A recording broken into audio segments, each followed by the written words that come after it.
Hey guys, welcome to another video. I have sort of a bittersweet reaction to bringing you this content today because I feel like that once we are done with the 4 Tiers of Sustainment series, I don't really know what else we're going to talk about. This is it, guys. This is almost like graduation, the grand finale. Speaking of graduation, we have a graduation to attend Saturday. I'm very excited. Congratulations to Tanner. He's graduating with a degree in engineering, and I wish him much success in his endeavors in life. He's going down to work for a nuclear facility. Yes, he's a really smart guy. Very proud of him.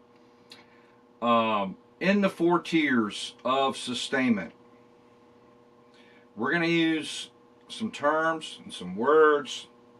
I'm going to introduce you to some technical stuff.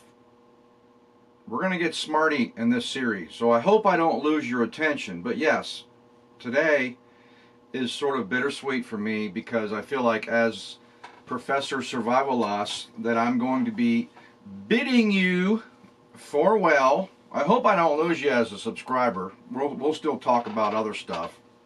Right?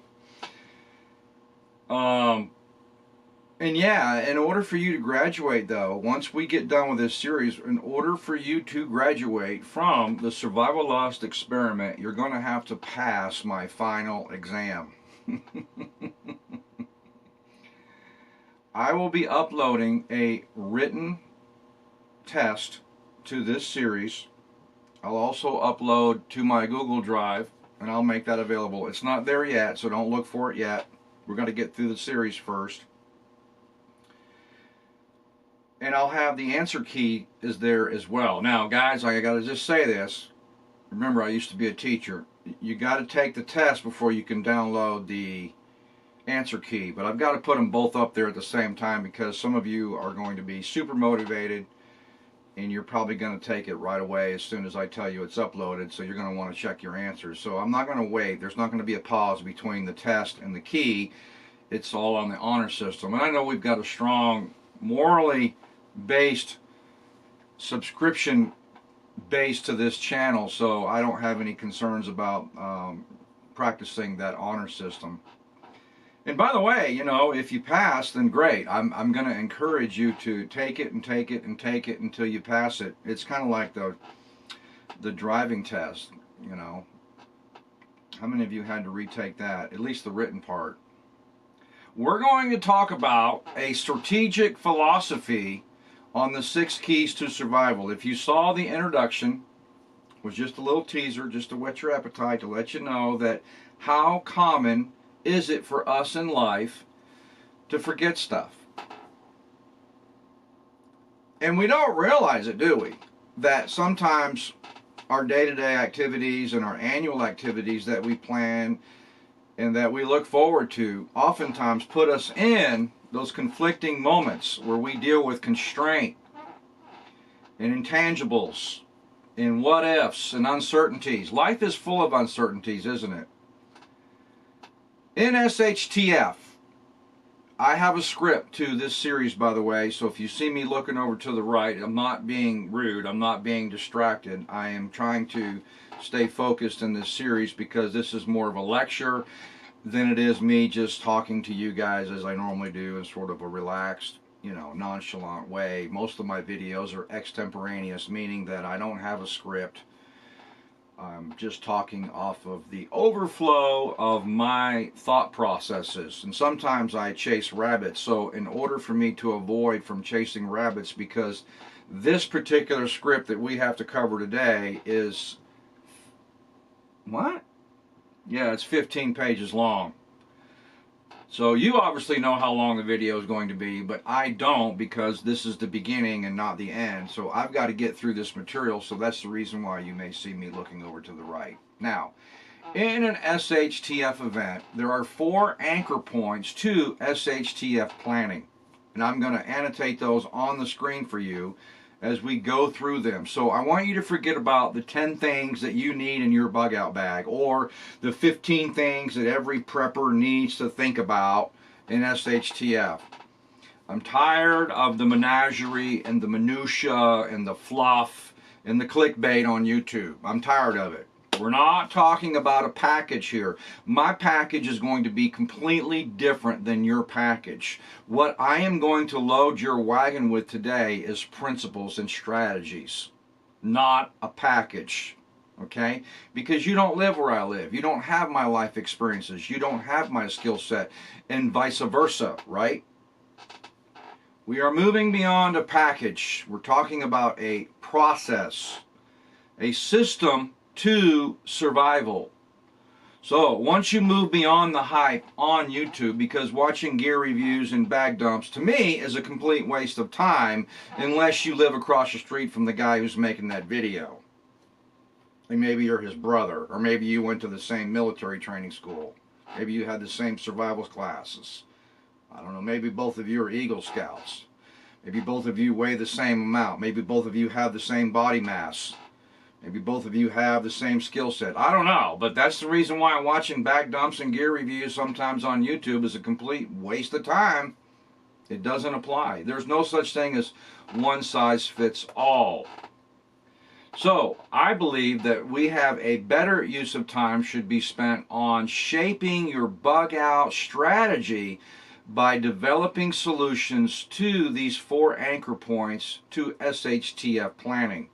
Now you're going to hear me say that throughout the video, the 4 anchor points to SHTF planning. Do not confuse that with the 4 tier systems of sustainment. Those are 2 separate things. So I'm going to be giving you a lot of analysis, and there's going to be an outline and a structure to this, and we're going to work through this material.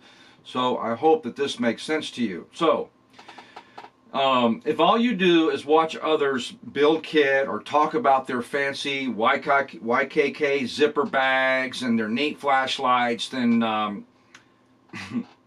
let me just be perfectly offensive to you right now. Your approach to SHTF is weak, it's worrisome, and it's going to leave you wanting, and you will probably die.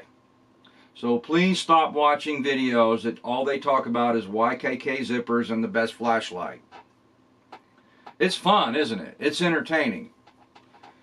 But the basis of the survival lust experiment is we're on a master's level. That's where we're at, guys. We're way beyond bag dumps. Nothing wrong with bag dumps. They're fun, aren't they? I love them. I love playing with my kid. I love playing with my stuff. So I don't want to criticize those of you that are trying and those of you that are making these videos. Please don't hear that condescending attitude coming from me.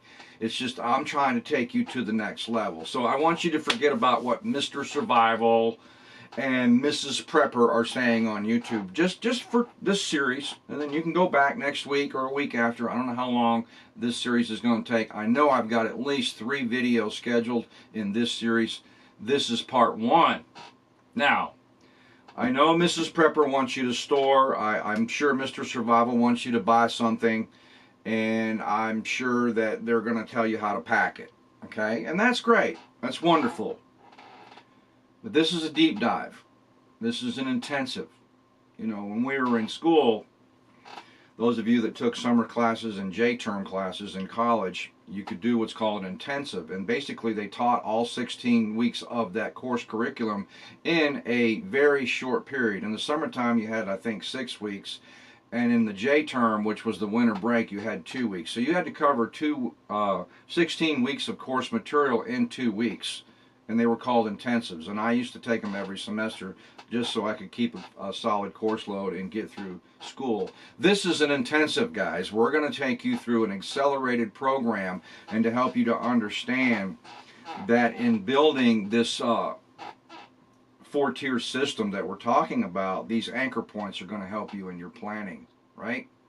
So if you don't understand the 4 anchor points to SHTF planning, then I want you to kiss your wife goodbye, tell your kids so long, and I want you guys to huddle around your little 3-day bug out bags, and then ultimately know that on day 4, you know, it's game over, man. You're done. It's game over. 72-hour bag, right? That's what you're building right now. That's your sustainment system. And it's sad. It breaks my heart that we see a lot of these guys on YouTube and that's what they talk about. Or maybe they have some inside track in knowing that everything's going to show up and save the universe or the world and on day 4. We only need to make it to 72 hours, man, because on that 73rd hour, oh yeah, our Savior's going to come. Now, it's quite obvious that if you've clicked on this video, I am the only one on YouTube that's going to help you survive on the 74th hour or 73rd hour, whichever the case may be. Maybe you were able to ration that, that calorie bar.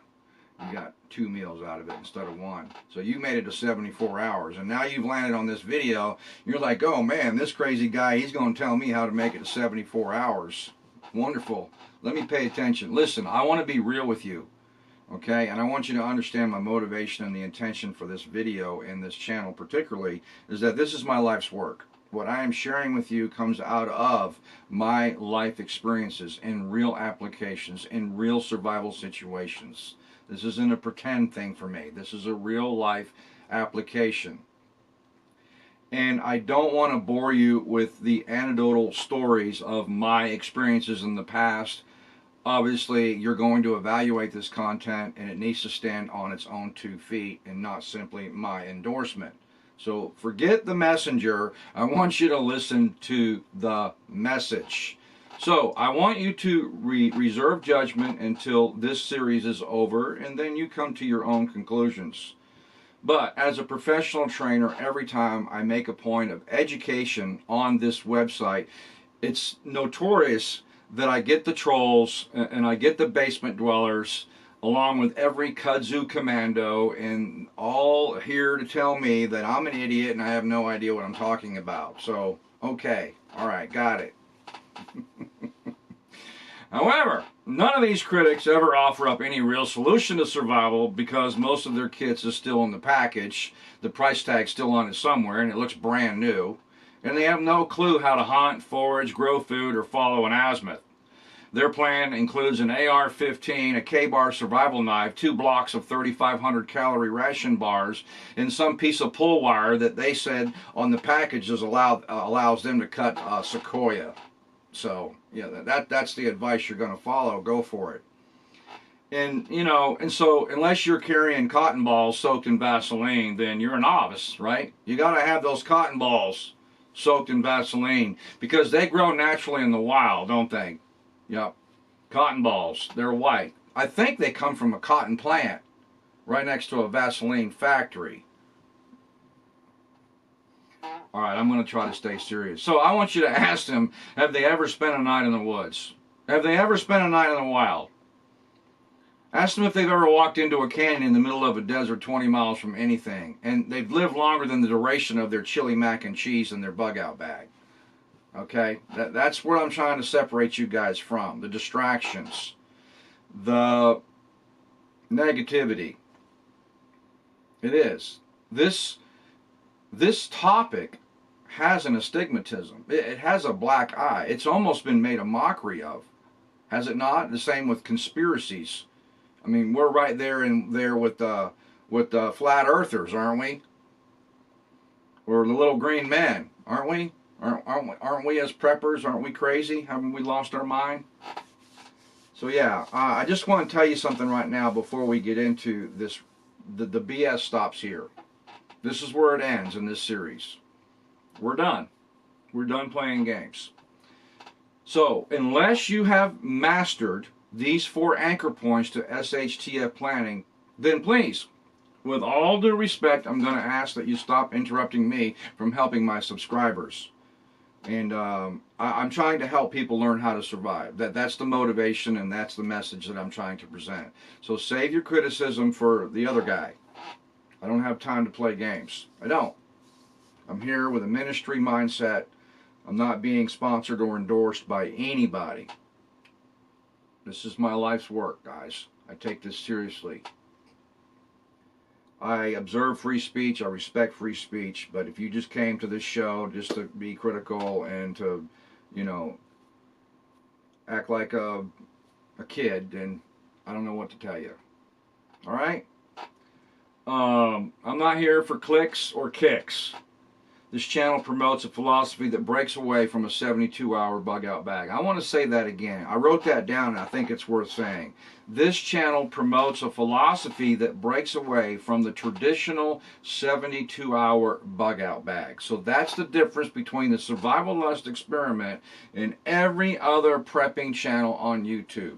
I do not follow the 72-hour bug out bag. In fact, I am going to absolutely shock you and probably curl your eyelashes right now by telling you that I don't even own a bug out bag. Wait a minute, Survival Lust. What is that behind you? Oh, you saw that, huh? You saw those two? I told you guys to wait till after the show was over. What are you doing here? Those aren't bug out bags. In fact, the one on the left is a camping bag. The one on the right is an inch bag. The one on the left is made out of 600 denier nylon. It's an 85-liter backpack, and it weighs 39 pounds, and it has every sustainment system that I need to allow me to go camping. For all practical purposes, it is a through hiking backpack. That's what it is. But it is not a bug out bag. The one on the right weighs 68 pounds, and that's without my self-defense weapon. That is in case I never come home kit. It's not a bug out bag. It's an inch kit. It weighs almost 70 pounds.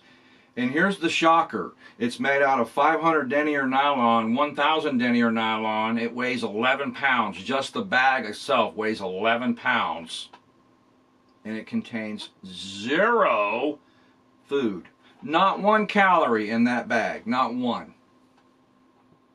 So yeah. And when we're done with this series, guys, I am going to do a bag breakdown on the difference between what a through hiking backpacking system looks like versus an inch kit. Alright? If you've been following the show for any length of time, particularly since I started the video, and you can go back, I think it was 2 or 3 weeks ago, 3 hots and a cot, where I got serious. And ever since I produced that video, I've been getting serious. And every video that I have produced up from that video, 3 hots and a cot, has been leading up to this series. And it's going to flash your BIOS. It's absolutely going to revolutionize your understanding of SHTF preparation. Once you see how all of this stuff dovetails and fits neatly into our philosophy, because that's what we're building. Now, here we are at the 4 anchor points to SHTF planning, and I want you to memorize these, okay? Because like I said, there's going to be a test at the end of this series, and I'm going to upload it to our Google Drive as well as the answers. So here are the 4 anchor points to SHTF planning. A, threat assessment. There are 6 enemies in understanding your threat assessment. If we're going to talk about SHTF, we have to understand that things are not normal. Would we all be in agreement of that? SHTF. Stuff hit the fan. That means you are outside of your comfort zone, right? Things are not normal. We are in a world without a rule of law. That's SHTF. So if we're going to understand that our plan needs to be one that governs it around being successful, then obviously the very first thing that we need to assess is our threats. There are 6 threats in every single SHTF situation. And here they are. Man, beast, starvation, dehydration, exposure, and injury. Now let me repeat that. Man, beast, starvation, dehydration, exposure, and injury. Number 2, procurement. If we're going to assemble a life support system, if we're going to start amassing and collecting kit and equipment to help us to evaluate and hopefully survive this threat of man and beast, dehydration, injury, exposure, then your life support system is limited, but it needs to last. And that's going to be a key difference between my paradigm of a traditional 72-hour bag and where I am leaning you to look at. Just take a peek at it, guys. If it's not for you, then fine. Go back to your bug out system. But I am trying to share a philosophy with you that I believe is going to help you sustain beyond that shelf life. Your life support system is limited, but it needs to last. No expense needs to be spared, so stop looking at size and weight and start looking at, will my kit work in a zero gravity environment? I've said this in previous videos that in a Tier 4 survival situation, we're going to Mars. The number of factors that you have to absorb, the things that you have to understand in building a life support system is that you are fighting against entropy, thermonuclear dynamics. Now, for those of you that believe in evolution, I want you to close your ears because I'm going to blow your mind with this amazing point. Okay?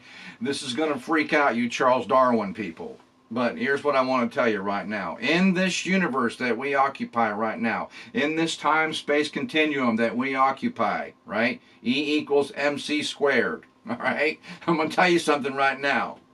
Those of you that believe the planet's 60 billion years old, go right ahead. But please close your ears because this is going to really freak you out. There's nothing in the universe that's getting better. It's called the second law of thermonuclear dynamics. All right? It's called entropy. Everything in the universe is going through a mass state of chaos and degradation. Entropy. Nothing is getting better. Everything is getting worse. Everything is deteriorating. We are not evolving. We are deteriorating. How do I know that? I get up in the morning and my back hurts, and it didn't used to. Okay? Let me ask you a question, fellas. Those of you that believe in evolution. So I am going to go on a little bit of a tyrant just for just a minute. So please indulge me. But if you take a 1969 Volkswagen Beetle and you go out there and you bury it in the woods for 6 million years, you think when you come back and you uncover the dirt from that 69 Volkswagen Beetle that it's going to be a Porsche 911 Carrera? Because if you believe that, then there's really no reason to even be thinking about SHTF. But that's the problem with evolution, guys. And in an SHTF environment, that's what you're fighting. You're fighting entropy. So your life support system, your procurement, your processes, they have to last. And you're going to be able to recognize these identifiers. And when you're looking at kit, so when you're comparing the blue pen to the black pen, you're going to be able to understand that. And that's why I said for so many times in the past that watching gear reviews is superfluous if you don't have these principles. Blue pen, black pen. This is what we're going to be talking about. But in your process, in your procurement, your kit has to last because we're going to Mars. 3, self-sufficiency. Having the mind, will, and emotions to problem solve. I had a mentor in my life, and I was like 21 years old at the time, and it was probably the smartest thing this man ever told me, and I've never forgotten it. And we were riding in his truck one day, and I'll never forget what he told me. He was trying to give me some of that fatherly advice. And he looked over at me and he said, I want to tell you something I've learned in my life. And he was probably 50 at the time. He said, life is a problem. He said, you are either in a problem, coming out of a problem, or you're about to go into one. And life is about mastering that understanding, because life is nothing but solving problems. I learned that at 21 years old, and I've never forgotten it. Self-sufficiency, having the mind, the will, and the emotions to problem solve. Take 99% of the preppers on YouTube and separate them from their pantry, bunker, and gun safe, and watch how long it is before they tap out. Prepping and survival training is not consumption. It's problem solving. That's going to help you in understanding when you build your sustainment system. Am I solving problems? Or am I simply creating appeasement? Are my decisions consumption based? Because that's all I can think about is food and water, food and water, food and water, food and water. If your bug out strategy is dealing with food and water from a consumption-based strategy, you're going to die. Remember, guys, you're either in a problem, coming out of a problem, or you're going into one. Let's talk about the fourth anchor point to SHTF planning. Best practices must be developed carefully and consciously before critical mass is reached. Now, you're going to hear me talk about, in this series, critical mass juncture. And that is a technical phrase that I'm going to use over and over and over and over again. But I learned this in college. Prior planning prevents poor performance. Right? Best practices must be developed carefully and consciously before critical mass is reached. What is critical mass, Survivalists? Critical mass is... Uh-oh. You know what critical mass is? It's Wile E. Coyote running off the cliff and then hitting the bottom and going poof. That's critical mass. Right?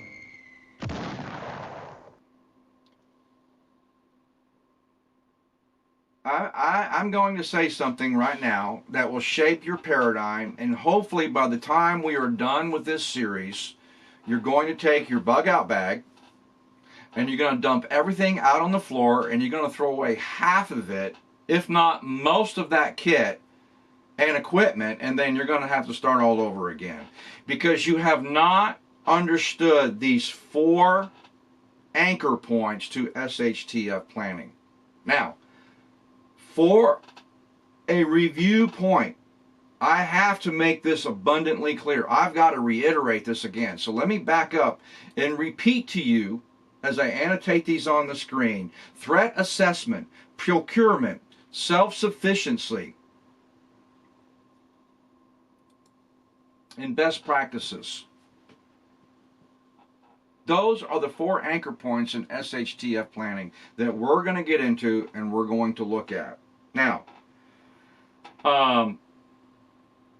as I've mentioned before, I think bug out bags are a complete waste of time, money, effort. And while it has captured the attention of millions on YouTube, and it is fun and exciting, and we all do it, right? Every single one of us do it. It's amusing. It is. And I don't know if it's a guy thing. Hey, look at my new bicycle. Look at my new shoes. Look at my new skateboard. Check out my new marbles. Of course, I'm probably dating myself with saying, look at my new marbles. Or look at my new Matchbox Hot Wheel. Right? Isn't that what bug out bag videos are? Hey, look at my new bug out bag. Boys and their toys. The simple fact of the matter is that most bug out bags are too heavy to carry, will only keep you alive for 3 days, and the reality is over 85% of this population won't be able to get their bug out location because they can't get to their location on foot, and that is because 85% of the population in this country lives in a big city. Think Atlanta, think Baltimore, think St. Louis. I mean, I don't know if you're keeping up with current events right now, but they're running around in St. Louis right now shooting at people in broad daylight. And you're going to put a 60-pound bug-out bag on your back and walk out of that, right? That's what you're going to do. I'm pulling for you, bud. A 3-day bug-out bag makes absolutely no sense to me unless I've got somebody in that group who's bringing the beer and ice, because guess what? I've got the steaks covered. Right? That's what this is, man.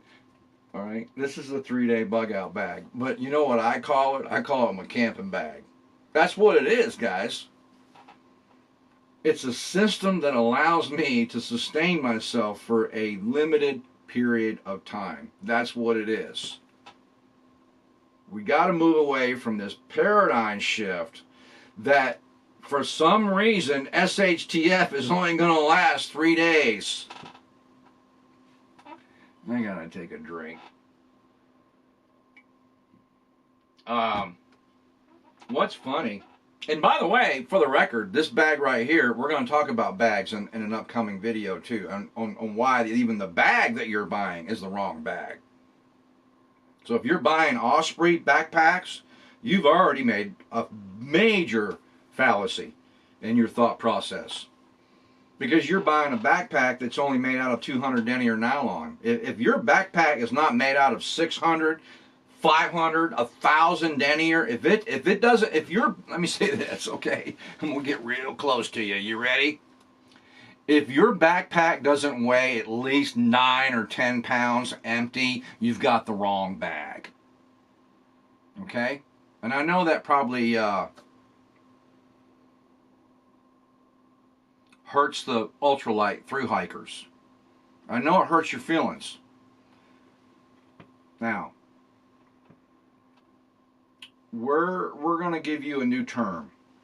We're going to call this term, well, it's an aviation term. It's called PNR, point of no return. In aviation, there is an imaginary point on the horizon that all aviators, particularly those that fly intercontinental, there is a term in aviation called PNR, point of no return, meaning that they have enough fuel to get to their destination, but once they cross that 50% halfway mark in their fuel tank, they can't turn around. It's called PNR, point of no return. That means they've got to keep going because they don't have enough fuel to turn around. The Coast Guard is very aware of this. The Coast Guard is probably more aware of this than the Navy. Those helicopters that do search and rescue, when they get on bingo fuel, they don't care how many people are in the copter. They're leaving. They're going back. SHTF deals with the PNR. You have a point of no return in SHTF. All right? And we're calling that, our PNR, we're calling that critical mass juncture. We're going to establish a use case application model, that is making proper picks, and approach to our 6 keys of survival with developing a loadout and a kit selection that handles any SHTF event based upon the concentric circle of critical mass juncture. This 4-tiered system will be quadrant based, and it's going to evaluate these 5 areas. So I want you to remember this, because this could be a test question as well. There are 5 areas that your critical mass juncture evaluation needs to understand. 1, needs. What are your needs? Pretty basic, right? 2, what are your conditions? Outside conditions, hostile conditions. Remember those threats, right? Threat assessment. So what are those conditions? D, what is the danger? 4, what is my resupply? Do I have resupply ability? And then 5thly, what are my reserves? what am I carrying on me? How long is my system going to last me before I have to resupply? What's my PNR? What's my point of no return? Now, the problem with most bug out bags is when critical mass junction is reached and you're on bingo fuel level, you have no idea how to address those 5 concerns that I've just mentioned. And the problem with consumption-based choices is you only get to carry no more than 40 to 50 pounds for most. And if you've got a partner in your bug out group, you can do 70 to 150 pounds. That's why I've always said this, guys, that I feel like that those of you, unless you've got extreme survival training, unless you've done this for full time, I'm not talking about camping. I'm not talking about playing bug out. I'm not talking about taking your dog and a T-bone out to the woods and going, let me make a fire. That's not what we're talking about here. Okay? Making chili mac and cheese in the woods, this is not bugging out. The lone wolf strategy is a very difficult strategy to be successful with because of that threat assessment. Now, if you don't have a team member, you're going to be compounded by factors such as limitations in skill set, unknown duration, and your efficacy. That is, how effective are you? Do you know how? Do you know how? Do you have the know-how? I mean, there's a lot of things that I know, but I don't know how to fly a plane. Just, I've never tried it. I don't think it's something that I'll ever learn. I just don't know how to fly a plane. In playing Microsoft Flight Simulator, maybe not. Those of you guys that are playing bug out, what's your know-how? Because we're not talking about camping. That's why it cracks me up when these guys troll my videos and they talk about what I have or what I don't have or what weight I have, and I realize right then that they're basement dwellers. Sorry, no offense, but you've got no clue. You've got no clue if you don't have know-how.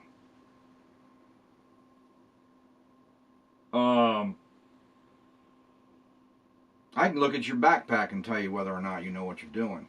I can just take a look at your back, not even the inside. I can just look at your bag and tell you if I think I know what you're doing. And that's what I want to help you guys do. All right, let's move on. What page am I on? Oh, I'm on 9. Okay, so that's why I said I don't own an Osprey. You're not going to see me carry them little lightweight 6, 5 pound, 4 pound backpacks. You're not going to. The first time you get off trail and you have to crawl through briars, you got to get on your belly to get into a secluded location, and you're crawling through briars, and that briar patch just shreds your backpack, or you lose it and it falls down a ravine and a cliff and it's tumbling the whole way down, and the rocks are just playing havoc on it. There's a reason why the military carries 150 pounds. All right? We're not camping, guys. See, that's tier 3. This is tier 4. And we're going to make those distinctions. As we move towards center and closer to bingo fuel, your tier level must increase as well. The more difficult the task and situation, the more you need to focus on quality and zero failure. Fellas, there's a reason why NASA spends $1,000 on one bolt. I mean, how many of you guys remember the Challenger explosion in 1986? I was working in Jacksonville, Florida when that thing blew up. I saw it happen with my own 2 eyes. We were standing out in Jacksonville. I was working for an auto parts company at the time, and it was on the TV, and they said it blew up. We walked outside, and there it was. You know why that thing blew up? It was because of an O-ring, a simple little O-ring. Critical mass juncture. Now, I'm going to give you some examples of how tier 1 is different than tier 4 as it pertains to fire making. In previous videos, I've shown you my perfect fire kit. But in tier 1, we understand that a Bic lighter will work. Why? because you're only building 1 or 2 fires, and if your big breaks, you walk out of the woods, you go down to the gas station, or you get in your car, should I say, and you go down to the gas station and you get another one. That's tier 1, fellas. But how many of you guys are putting big lighters in your bug out bags? How many of you guys are doing that? That's tier 1. Tier 2. Waterproof, maybe you kick it up a notch. Maybe you put some waterproof and windproof matches or some Vaseline soaked cotton balls. You know what the problem with tier 2 is? It's a sustained period of time. It's 1 or 2 days. What happens when you run out of Vaseline cotton soaked cotton balls? What are you going to do then, right? It's 30 miles to the closest gas station. I mean, you're extended. You're out there. You're on the AT. You're doing John Mayer. And all you brought was cotton balls? That's tier 2. Tier 3. Maybe you kick it up a notch. Maybe you've got some fire steel now, right? Why? Because this method is not bound by consumption duration, is it? Meaning there is no shelf life. Because the duration for sustainment is unknown or longer than 3 days, your approach to the task must address this factor. However, there is some wiggle room with failure in tier 3. Why? Because we're not in a world without rule of law. You have some wiggle room. You're not necessarily going to die in tier 3. You're going to suffer. You might go hungry, but you know the way out. And you can leave. You can go back to your truck. That's tier 3. You can tap out if you're on alone and you lose your fire steel. They're going to send a boat to come get you.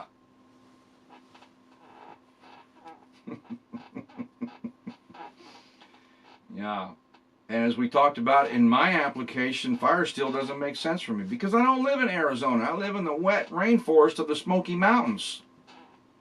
That's why I don't believe in fire steel. I'm not going to start out with a spark. I'm going to start out with an ember.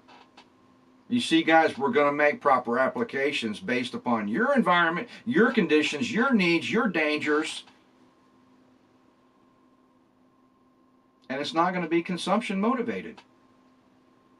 I want to fill your mind, not your belly. What did Jesus do when he started his ministry? Yeah, he started out telling those guys how to fish, and maybe he caught a few fish for them. But eventually, what did he do after 3.5 years? He didn't fish for them. He taught them how to fish. And that's what the basis of this channel is all about. I want to teach you men how to fish. Tier 4, we're going to Mars or Venus for you ladies. Got to be politically and correct in this gender-bending society that we live in. Your kit needs to be bomb-proof, and there is zero opportunity for failure or resupply. Thus the reason why I won't use any fire-making process that requires consumption materials or approaches that might not be as successfully, especially if your skill set is lacking or conditions are less than ideal. The difference between tier 3 and tier 4 is that tier 3 you have some wag and some room for failure.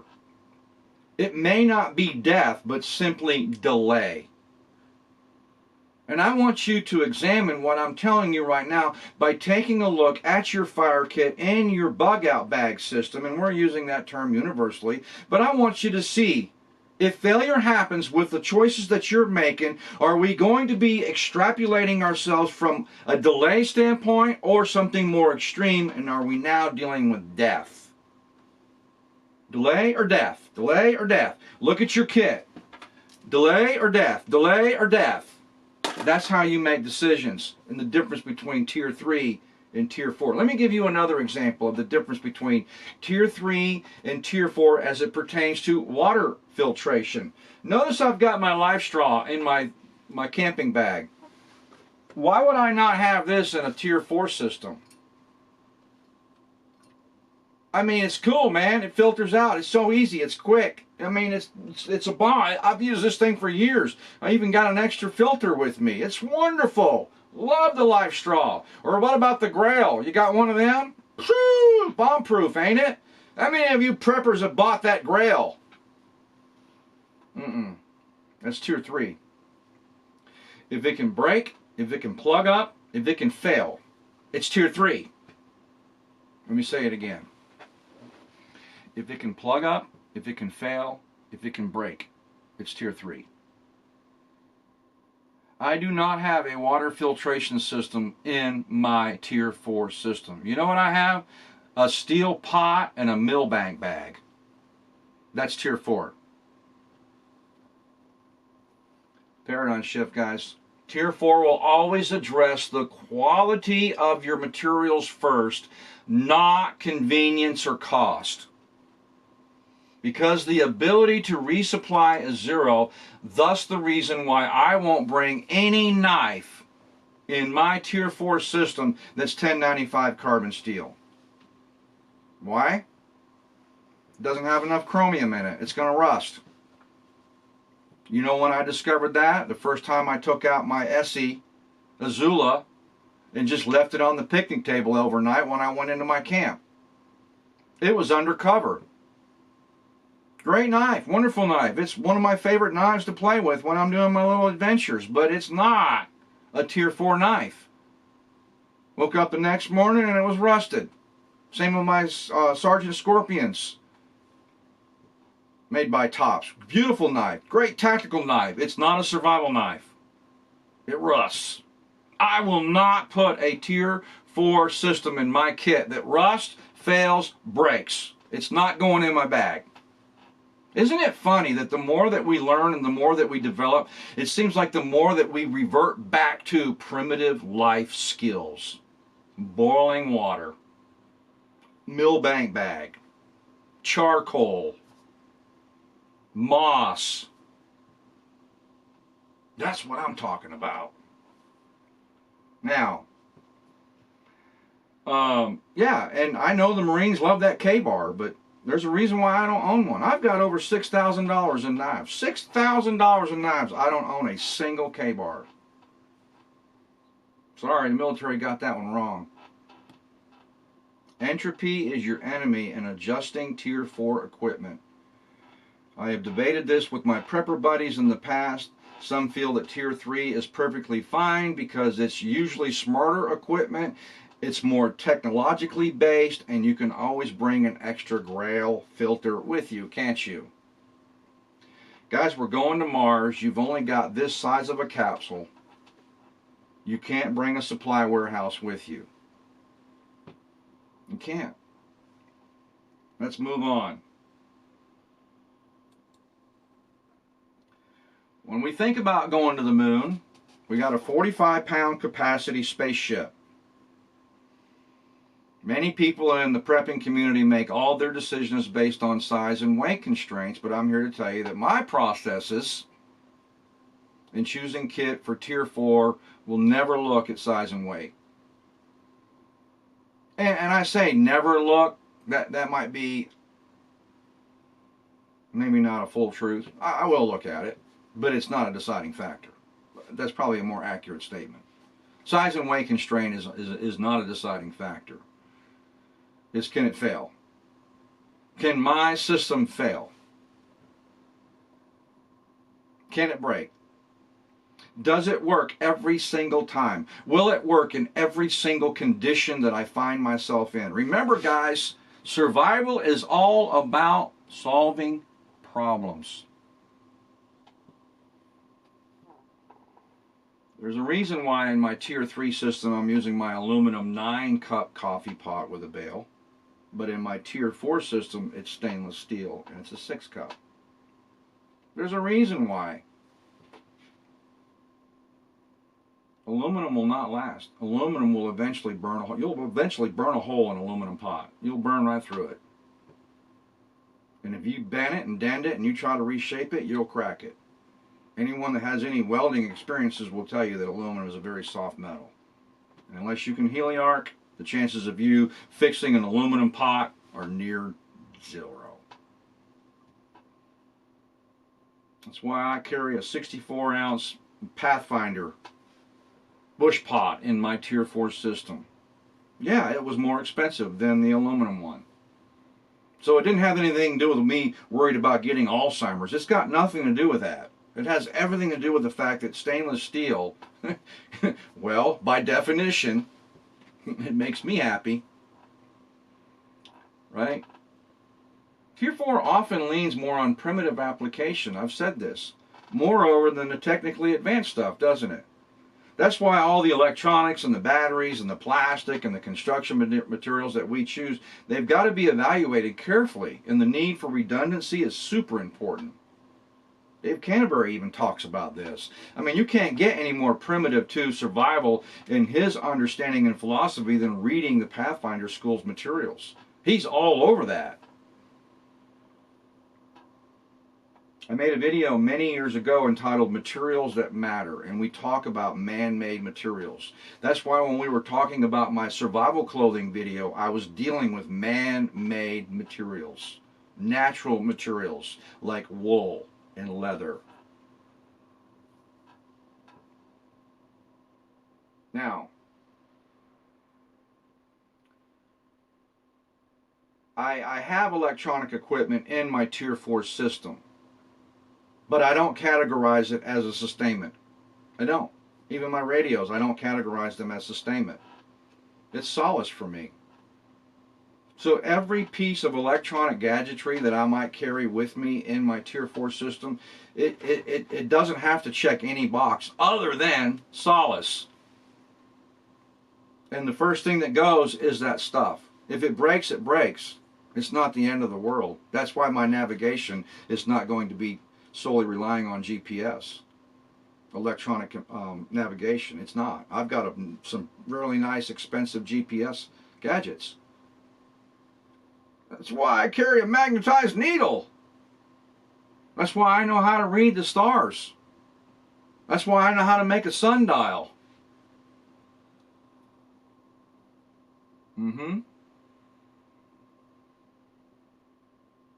Pure 1 through 4. Let's define our terms with an illustration that helps us make sense and selections out of this subject matter. Now, as I wrap up this video, I want to make a key statement. This is going to be on the test. You're going to have to memorize this answer if you want to take the test and get a passing grade. You're going to have to memorize this. But in all of the years I've been teaching survival, I've never made a more truthful statement than the statement that I'm going to give you. This is a key statement right here, and I want you to listen to this. As you process your PNR, as you begin to understand that in SHTF, we're all going to go through a PNR. We're all going to hit a critical mass juncture. So here it is. Your plan will need to incorporate every time you move further away from the people you know, permanent structure, motorized transportation, civil obedience, and the risk of failure, to civil unrest, isolation, temporary shelter, foot travel, and the inability to resupply, but moreover, repair, craft, and procure is your focus and strategy. Now in part 2, we're going to get into the biblical mandate of understanding this 4-tier of sustainment. And I'm going to give you 13 things that you need to address in your bug out strategy. So until next time, thanks for watching and be safe.